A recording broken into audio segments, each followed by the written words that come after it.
Dr.Manpreet, come on the dais. हाँ कर दो. 1, 2, 3, 4, 5. 1, 2, 3, 4, 5. We need 2 more chairs.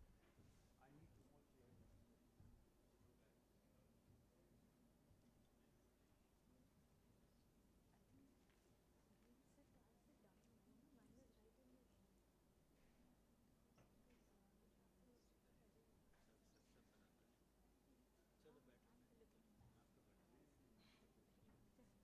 I'll get extra chairs put in.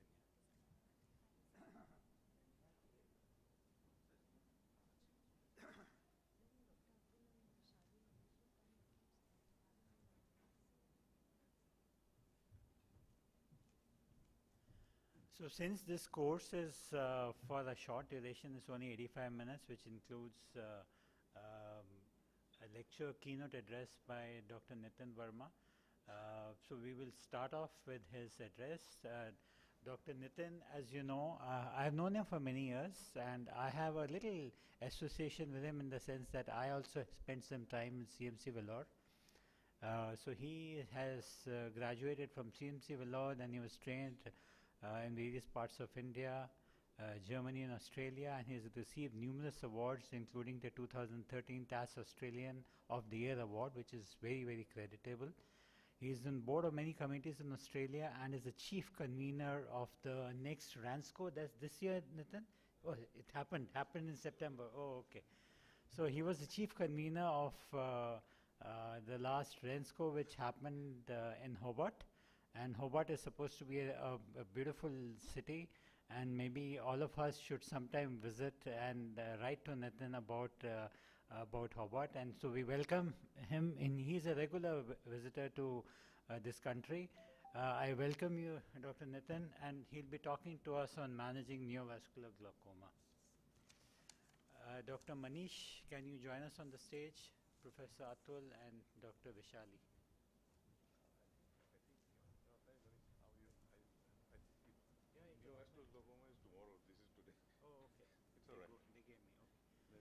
So he'll be talking on evidence-based management of diabetic retinopathy and macular edema. Thank you. Good morning, ladies and gentlemen. I think what I'm presenting is really a summary on the evidence base for our current management of diabetic retinopathy and diabetic macular edema.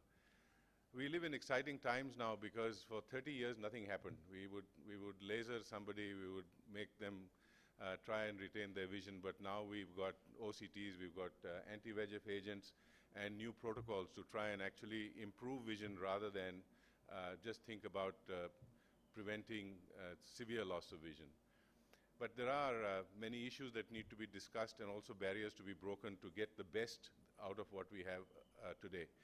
Diabetes is on the rise, and because of that, diabetic complications are on the rise, and that for us includes diabetic retinopathy, which develops in about 1/3 of the patients, and then 11% develop vision-threatening diabetic changes in the eye. So we've really got to be prepared for a tsunami of preventable blindness. But to understand diabetic retinopathy and manage diabetic retinopathy, we've got to understand the biology of diabetic retinopathy. Diabetic retinopathy is a complication of a systemic disease, and therefore eye treatment is not sufficient. It's also a vascular disease, so surgery is not the cure. The natural history of diabetic retinopathy from mild to moderate and then proliferative retinopathy is there, but given the barriers in screening, a patient could present with any one of these stages. Similarly, when we talk about diabetic macular edema, this could occur at any time of the disease process, and one could have no macular edema or non-center involving macular edema or center involving macular edema. So the ones that we are really going to talk about are severe NPDR and PDR with or without diabetic macular edema.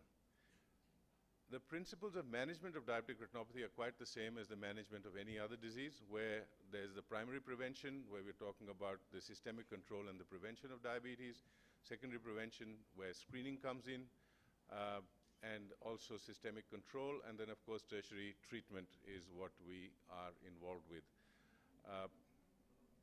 Looking at the risk factors for developing diabetic eye disease and diabetic retinopathy, gender doesn't play so much of a role, but Caucasian and African American descent seem to increase your chances of developing diabetic disease. Type 1 diabetes, the length of diabetes, the poorer control of diabetes are all important. And of course, less recognized but important this thing is hypertension. There are clear long-term benefits of tight control of type 2 diabetes, but one must remember that when a patient comes and says, oh, I'm doing everything now to make this thing better, the problem is it started long time ago. And so the body, the eye has got what we call metabolic memory. So good control right through is very important. But in type 2 diabetes, glycemic control may not be as important as in type 1. In fact, intensive glycemic control of the diabetes reduces the risk of diabetic retinopathy only by 20% in type 2 diabetes versus 75% in type 1.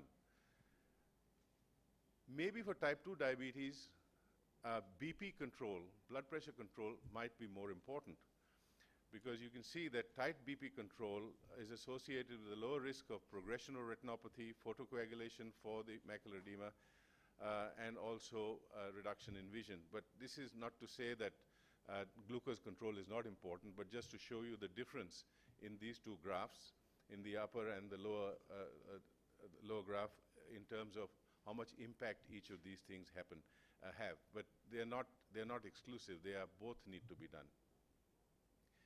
One of the studies I was involved with was called the FIELD study, which looked at a lipid-lowering drug called fenofibrate, marketed as Lipidil. And what we found was that the use of oral fenofibrate reduced the need for laser for diabetic macular edema and PDR by almost 30%. What the study also showed that while it reduced the risk of progression of retinopathy, it was not related to the reduction in lipids. So this obviously is an effect which takes place independent of lipid lowering properties of fenofibrate. It's been a drug used for a long time, but now I think the current guidelines for management of type 2 diabetes should reflect the fact that fenofibrate has a positive impact on diabetic retinopathy, its progression, not only its progression, but also the development of diabetic retinopathy. And this is something that when we write to our colleagues, endocrinologists, our GPs, one line at the bottom of the letter should just say that, would you consider starting this patient, even though the lipids are all right? So our role, we normally don't interfere in the patient's systemic medication, but our role should be to inform the patient and also perhaps let their GP know. Now, coming on to the management of macular edema, this one is easy. It's an off-center macular edema. You'd say, oh, well, that's fine. But what we're talking about is fovea or macular or central macular involvement macular edema. So in the old days, we moved away from the grid. We moved away from intravitreal steroids alone, and now have moved to the right end of the graph, where we use intravitreal anti-VEGFs and also intravitreal steroids. So it's gone from a time when we were talking about prevention of blindness. We're talking now about improvement in vision. Of course, there's so much in literature on the management and how to give an injection, what's safe. We all know that. But I believe the one problem, it's not so much about the agent, it's about the fact that we generally tend to undertreat the patient. There are many barriers, and cost, distance, repeated injection, patient fatigue, physician fatigue, all come in. But now, with the fact that we've got an established safety of the injections, we are thinking of bilateral simultaneous injections, we can try and sort of increase the uptake and also get better results. Now, there are many anti-VEGFs, and they're all effective in treatment of diabetic macular edema. What's important is what is the loading dose as compared to AMD, where you standard talk about 3 injections. It's quite clear from the various studies, especially protocol T, that 6 injections gives you the maximum treatment. And I think the main thing is to carry on with this as you go on in year 1. Here's standard examples you'd all be familiar with: a lady with diabetes, poor vision, thick macula, and then you carry on and the vision comes up. Similarly, somebody with previous macular laser, gets possibly more severe disease, gets a later response. But the next question is, which agent do you use when? Well, what we find is that when there's good vision, there's no difference in all the three agents, your Avastin, your aflibercept, and your ranibizumab. But in poorer vision, we find that aflibercept has some superiority. So when you look at eyes that have got bad disease like central hard exudates, like this one, you know, poor vision, you can see that the central photoreceptors are destroyed. As we go on, such a patient, I'd prefer to use Eylea in simply because it gives you that. Otherwise, for mild disease, they're all the same. So you can see here, after 4 injections of aflibercept, vision has improved, and after 9 injections, it's even better. When you've got a more chunky hard exudate, very often the visual result is not as good because the outcome is determined by damage to the central photoreceptors. But still, things do get better. So here are the guidelines for management of DME, which are quite self-explanatory, but what you see at the bottom is that if one thing fails, you can always use the other as a rescue.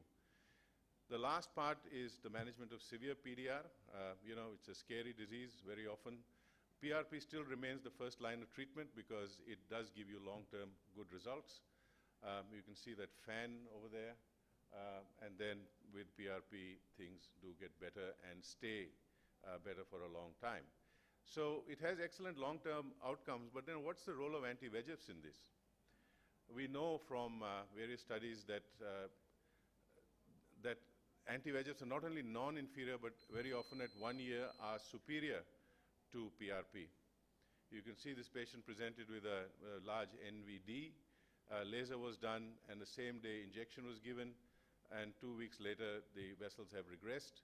And basically what we do is just carry on with the injections till such time you finish the laser to reduce the chance of a vitreous hemorrhage. We look at the role of anti-VEGFs in the diabetic retinopathy per se, and we find that not only does it help with the macular edema, but it also improves the status of the diabetic retinopathy. So in summary, what do we need to do? We need to tell patients that, listen, you don't say I'm only your eye doctor, you're the treating eye doctor, but they need to be told that they are also part of the equation. They need to maintain their blood sugar, blood glucose, and blood lipids. And for those who don't have any problem, need to have regular eye exams. And so in conclusion, one must remember that retinopathy, diabetic retinopathy, is a microvascular complication of diabetes, and that for center-involving DME, anti-VEGFs are good. For severe DME, aflibercept seems to have some advantage over the others. But in the real world, remember, the one big thing is undertreatment. So we need to look at addressing this problem, and also remember that anti-VEGFs are now slowly expanding into the armamentarium for treatment of not only macular edema, but also proliferative retinopathy. Thank you.